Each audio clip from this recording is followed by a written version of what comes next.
Cosmo Barbaro with Cosmo Barbaro Furniture, and today I want to show you real quick this French style drawer that I've been working on. And it's got half blind dovetails on the side. It's got a nice decorative deco style pendant pull out of rosewood, and it's a traditional hand cut dovetail drawer, and by traditional, you see how the back is spaced down from the sides. That allows airflow when the drawer runs. And this is a French style drawer. It's got 1/4 inch sides, and the inside is wrapped in this fancy molding that bumps this thickness up to over about 3/4 of an inch, somewhere in there. So it strengthens it and it makes it decorative. Traditional French style drawers don't have this molding. They're just put into the front, but I like the way this looks. So what I'm going to do is show you how I hand plane this surface here in terms of fitting this drawer, and then the bottom as well. So that's what I'm going to do.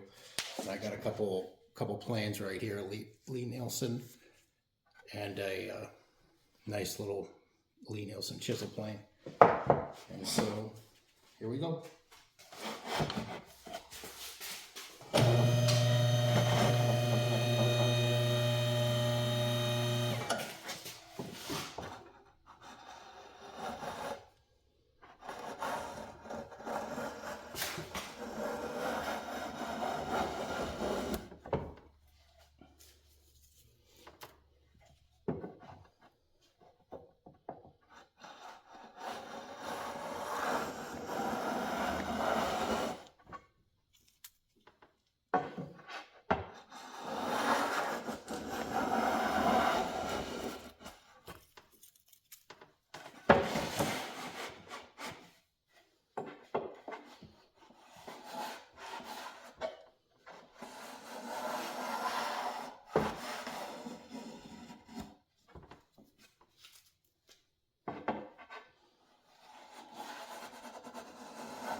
Thanks for watching.